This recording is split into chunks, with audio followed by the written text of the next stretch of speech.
नाम से सबको जय मसीह की। आज का वचन है रोमियो की पत्री उसका 12 अध्याय पहला वचन। इसलिए हे भाइयों, मैं तुमसे परमेश्वर की दया स्मरण दिलाकर विनती करता हूँ कि अपने शरीरों को जीवित और पवित्र और परमेश्वर को भावता हुआ बलिदान करके चढ़ाओ, यही तुम्हारी आत्मिक सेवा है। प्रियो, हम प्रभु यीशु मसीह को ग्रहण किया है। हम अगर प्रभु यीशु मसीह को सेवा करना चाहते हैं तो हमें अपने आप को परमेश्वर के उपस्थिति में सौंपना चाहिए। प्रभु का वचन कहता है कि जीवित, पवित्र और परमेश्वर को भावता हुआ बलिदान करके चढ़ाना है। सबसे पहले अपने आप को जीवित करना है। आत्मिक जीवन कौन देता है? प्रभु यीशु हमें देता है। प्रभु यीशु जीवन है। प्रभु यीशु मसीह के पास जो कोई भी जन जाता है वह जीवन पाता है, क्योंकि वह मार्ग, सत्य और जीवन है। हम इस संसार के जीवन में जब प्रभु यीशु को जानने से पहले हम आत्मिक जीवन में मरे हुए थे। जब प्रभु यीशु को जानने के बाद प्रभु यीशु के द्वारा हमें जीवन मिला है। उस जीवन को पाकर, उस जीवन के साथ हमें परमेश्वर को, अपने आप को परमेश्वर के उपस्थिति में सौंपना है। जीवन प्रभु यीशु मसीह के पास मिलता है। प्रभु यीशु मसीह के पास, प्रभु यीशु मसीह के ऊपर जो कोई भी जन विश्वास रखता है, प्रभु यीशु मसीह हमारा उद्धार करता है, हमारा रक्षक है, हमारा परमेश्वर है, हमारे लिए लहू बहाया है, हमें उद्धार करने के लिए क्रूस उठाया है, क्रूस पर मारा गया है, गाड़ा गया, तीसरे दिन मुर्दों में से जी उठा, आज भी वह जीवित है। इस बात को जो कोई भी जन विश्वास करता है वह आत्मिक जीवन पाता है। विश्वास के द्वारा वह धर्मी ठहराया जाता है।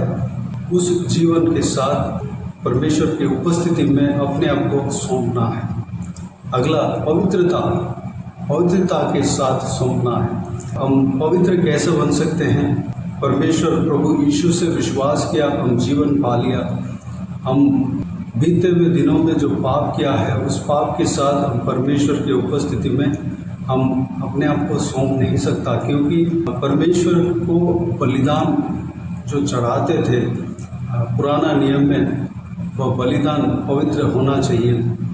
हमें पवित्र एक ही व्यक्ति बना सकता है, वह है प्रभु यीशु मसीह। प्रभु यीशु मसीह के लहू से हम पवित्र किए जाते हैं। प्रभु यीशु मसीह से जब माफ़ी मांगते हैं, हमारा पापों को मान लेते हैं उनके सामने और माफ़ी मांगते हैं, तो परमेश्वर प्रभु यीशु हमें माफ़ करता है, उनके लहू से हमें धो देता है और हम पवित्र हो जाते हैं। जब हम प्रभु यीशु मसीह के द्वारा पवित्र किए जाते हैं तो हम उस पवित्रता के साथ हम परमेश्वर की उपस्थिति में सौंप सकते हैं। परमेश्वर के वचन हमें पवित्र करता है। परमेश्वर के वचन के द्वारा हम पवित्र होते हैं। परमेश्वर प्रभु यीशु ही हमें पवित्र करता है। हम प्रभु यीशु मसीह के द्वारा जब हम पवित्र हो जाते हैं और परमेश्वर की उपस्थिति में हम सौंप सकते हैं। तीसरी बात, परमेश्वर को भावता हुआ बलिदान करके चढ़ाना। परमेश्वर को जो भावता है, जो पसंद करते हैं, उस तरह का बलिदान करके हमें अपने आप को चढ़ाना है। परमेश्वर को यह चीज़ भावता है जो कि हम पवित्र होना, दीन होना और परमेश्वर के लिए कुछ भी करने का मन हमारे अंदर होना चाहिए। हमें यह डिसीजन लेना है कि परमेश्वर, मैं जो आप कहेंगे वो मैं करूँगा। इस तरह की मन के साथ हम परमेश्वर के उपस्थिति में अपने आप को सौंपते हैं तो परमेश्वर इस बलिदान जो हमने सौंपा है ग्रहण करता है। यही आत्मिक सेवा है। मेरे प्रियो, मैं इस तीनों स्टेप जो हमें बताया गया है, तीनों बात जो हमें बताया गया है, उस तीनों बात हमारे अंदर होना चाहिए। हम जीवित, पवित्र और परमेश्वर को भावता हुआ बलिदान करके जब चढ़ाते हैं, वही आत्मिक सेवा है, परमेश्वर का सेवा हम करते हैं। जब हम चढ़ाते हैं, जब हम परमेश्वर के उपस्थिति में सौंप देते हैं, जीवित पवित्र और परमेश्वर को भावता हुआ बलिदान करके चढ़ाते हैं, तो हमारे साथ क्या होगा। दूसरा वचन में इस प्रकार कहा गया है, इस संसार के सदृश न बनो, परंतु तुम्हारे मन के नए हो जाने से तुम्हारा चाल चलन भी बदलता जाए, जिससे तुम परमेश्वर की भली और भावती और सिद्ध इच्छा अनुभव से मालूम करते रहो।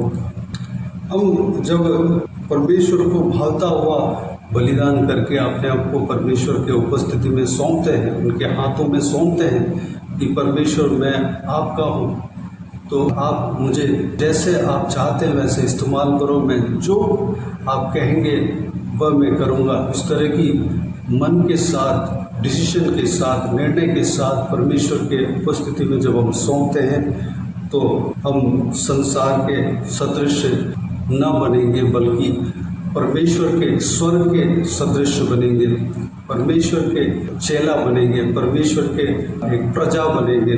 हमारे मन नए होते जाएंगे, हमारा चाल चलन में बदलाव आएगा, हमारा बातचीत से हमारा नज़र, हमारा एक्टिविटीज़ में बदलाव आएगा, पवित्रता में कन्वर्ट होता रहेगा और पवित्रता में आगे बढ़ते रहेंगे। जब बदलाव आएगा तो परमेश्वर का भली और भावती और सिद्ध इच्छा अनुभव से मालूम होगा। परमेश्वर का इच्छा हमारा जीवन में क्या है वह मालूम होना शुरू होगा। जब मालूम होना शुरू होगा तो परमेश्वर एक कलीसिया के लिए हम कलीसिया का सदस्य बनेंगे, कलीसिया का अंग बनेंगे। जो कोई भी जन प्रभु यीशु मसीह के ऊपर विश्वास रखते हैं वह परमेश्वर का अंग है। उस कलीसिया में हमारे लिए क्या काम है वह मालूम पड़ने लगेगा। इस विषय को हम 6 वचन में हम देख सकते हैं। जबकि उस अनुग्रह के अनुसार जो हमें दिया गया है, हमें भिन्न भिन्न वरदान मिले हैं, तो जिसको भविष्यवाणी का दान मिला हो वह विश्वास के परिमाण के अनुसार भविष्यवाणी करे। यदि सेवा करने का दान मिला हो तो सेवा में लगा रहे। यदि कोई सिखाने वाला हो तो सिखाने में लगा रहे। जो उपदेशक हो वह उपदेश देने में लगा रहे। दान देने वाला उदारता से दे। जो अगुवाई करे वह उत्साह से करे। जो दया करे वह हर्ष से करे। ये सारे बातें, जो सारे काम जो कलीसिया में, परमेश्वर के कलीसिया में चलता है, यह सारा कुछ जो कि भविष्यवाणी, सेवा करना, सिखाना, उपदेश, दान देना, अगुवाई करना, दया करना, ये सारे काम परमेश्वर के कलीसिया में चलता है। सारे काम परमेश्वर के कलीसिया में ये सारे काम होता है। इस सारे काम में हमारे लिए क्या काम है वह समझ में आएगा, वो पता चलेगा और कलीसिया के अंग बनेंगे और परमेश्वर के इच्छा हमारे जीवन में क्या है, इस काम में क्या काम हमारे लिए दिया हुआ है, उस बात को हम मालूम कर सकते हैं।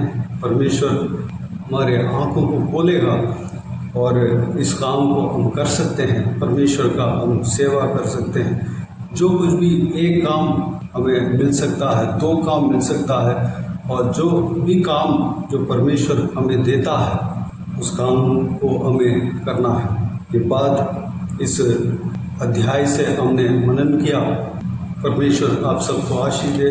हमें उसके लिए, परमेश्वर का सेवा करने के लिए, यह सारे सेवाएं जो कलीसिया में जो होती है, इसमें से कौन सा सेवा हमारे लिए बटा गया है, हमारे लिए नियुक्त किया गया है, उसको मालूम करने के लिए और उस सेवा को करने के लिए हमें सबसे पहले जीवित और पवित्र और परमेश्वर को भावता हुआ बलिदान करके अपने आप को परमेश्वर के उपस्थिति में चढ़ाना है। मेरे प्रियो, इस वचन के अनुसार हम अपने आप को परमेश्वर के उपस्थिति में चढ़ाने के लिए, अपने आप को बलिदान देने के लिए, परमेश्वर का सेवा करने के लिए, आत्मिक सेवा करने के लिए, कलीसिया में जो सेवाएं होती है उस सेवा में भाग लेने के लिए अपने आप को परमेश्वर के हाथों में समर्पित करें। आइए हम प्रार्थना में जाएं। स्वर्गीय पिता, दयालु परमेश्वर, आपको धन्यवाद देता हूँ आज के इस अमूल्य वचन के लिए। आपको धन्यवाद देता हूँ परमेश्वर, बीते हुए दिनों में हमें संभाला, बचाया, सुरक्षित रखा। आपको धन्यवाद देता हूँ आज के दिन में परमेश्वर, इस वचन के द्वारा हमने जो कुछ भी हमने मनन किया, सीखा, उस बातों के लिए आपको धन्यवाद देता हूँ परमेश्वर। हर एक बातों को हम ग्रहण कर सके, हर एक परमेश्वर बातों पर हम अपने आप को परमेश्वर आपके हाथों में सौंप सके, हर एक बातों को हमारा जीवन में अमल कर सके। परमेश्वर अनुग्रह देना पिता, हमारे मन को हालेलुया नया करना परमेश्वर पिता, हमारा चाल चल बदलता जाने पाए परमेश्वर, उसके हालेलुया आपकी इच्छा को हम मालूम करने पाए। आपके कलीसिया में परमेश्वर जो कोई भी काम होता है, उस काम में जो काम हमारे लिए नियुक्त किया गया है परमेश्वर, जो जो काम हमारे लिए नियुक्त किया गया है, उस काम को हम करने के लिए अनुग्रह देना पिता। आपका सेवा करना पिता, अनुग्रह देना पिता। उसके लिए हम अपने आप को जीवित और पवित्र और परमेश्वर को भाता हुआ बलिदान करके अपने आप को चढ़ाने के लिए अनुग्रह देना पिता। जीवन आपसे मिलता है प्रभु यीशु से हमें मिलता है परमेश्वर। पवित्रता प्रभु यीशु से हमें मिलता है परमेश्वर। हम अपने आप को आपके हाथों में सौंपते हैं परमेश्वर।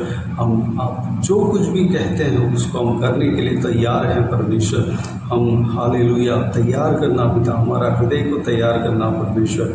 हम आत्मिक सेवा, आपका सेवा करने पाए परमेश्वर, आत्मिक सेवा करने पाए, अनुग्रह देना पिता। धन्यवाद देता हूँ। जो कोई भी जन इस वीडियो को देख रहे हैं उन सभी को इसी तरह आशीष देना पिता। हर एक जन को इस्तेमाल करना, आपके कलीसिया के लिए इस्तेमाल करना, आपके राज्य के लिए इस्तेमाल करना, आपका सेवा कराना परमेश्वर, आपका चेला बनकर आपका सेवा करने पाए, अनुग्रह देना पिता। हालेलुया सभी को आशीष देना, हर एक के ऊपर आपके हाथ हमेशा बने रहने पाए, कोई भी कमी घटी किसी का जीवन में नहीं होने देना, भरपूर आशीष देना, संभालना परमेश्वर। जहाँ कहीं भी जाते आते उन्हें सुरक्षित रखना पिता, ट्रैवल करते समय सुरक्षित रखना परमेश्वर। हालेलुया गाड़ी चलाते वक्त, बाइक चलाते वक्त, ट्रेन में, बस में, जहाँ में जैसे भी हालेलुया हवाई जहाज में जैसे भी जाते हैं परमेश्वर, जिस माध्यम से जाते हैं परमेश्वर, उनके संग रहना, सुरक्षित रखना पिता। हालेलुया धन्यवाद देता हूँ परमेश्वर। हर एक के ऊपर आपके लहू हमेशा परमेश्वर रहने पाए, आपके लहू से हर एक जन को छिपाना पिता। उनका घर को, उनका संपत्ति को आशीष देना, सुरक्षित रखना परमेश्वर। कोई भी बुराई उनका घर के नज़दीक ना आने देना, उनका जीवन में आने नहीं देना परमेश्वर। बच्चों को सुरक्षित रखना, महिलाओं को सुरक्षित रखना पिता, सभी को सुरक्षित रखना, आशीष देना, संभालना परमेश्वर। हालेलुया जो कोई भी काम करने जा रहे हैं सारा काम में सफलता देना, बाकी सारे बातों को आपके हाथों में सौंपता हूँ परमेश्वर। हालेलुया बाकी सारे बातों को आप संभालने वाले, धन्यवाद देता हूँ परमेश्वर। सारा जलाल आदर महिमा आपको मिलती रहे। सारा दुआ प्रार्थना को प्रभु यीशु मसीह के नाम से मांगते हैं, सुन और ग्रहण कर। आमीन आमीन। प्रभु यीशु मसीह के नाम से प्रभु यीशु मसीह का आशीष और अनुग्रह हम सभी के ऊपर बने रहें। आमीन आमीन। मेरे प्रियो इस चैनल को सब्सक्राइब करें और शेयर करें। अगर किसी को भी प्रार्थना का विषय हो तो डिस्क्रिप्शन में दिए हुए नंबर पर कॉल करके प्रार्थना करा सकते हैं। हम आपके लिए प्रार्थना करेंगे। आप अपने व्यक्तिगत प्रार्थना में हमारे लिए प्रार्थना कीजिए। इस सेवकाई के लिए, इस सेवकाई को बढ़ोतरी के लिए, इस सेवकाई में जुड़े हुए हर एक जन के लिए, हर एक आत्मिक उन्नति के लिए, तरक्की के लिए, आत्मिक आशीष के लिए, संसारिक आशीष के लिए, पारिवारिक आशीष के लिए प्रार्थना कीजिए। परमेश्वर आप सबको आशीष दे, सबका सुरक्षा के लिए प्रार्थना कीजिए। इस सेवकाई के द्वारा परमेश्वर आपके जीवन में कार्य किया हो वो भी हमें बता सकते हैं, ताकि हम सब मिलकर परमेश्वर को धन्यवाद दे सके, महिमा कर सके। प्रभु यीशु आप सबको आशीष दे। आमीन आमीन।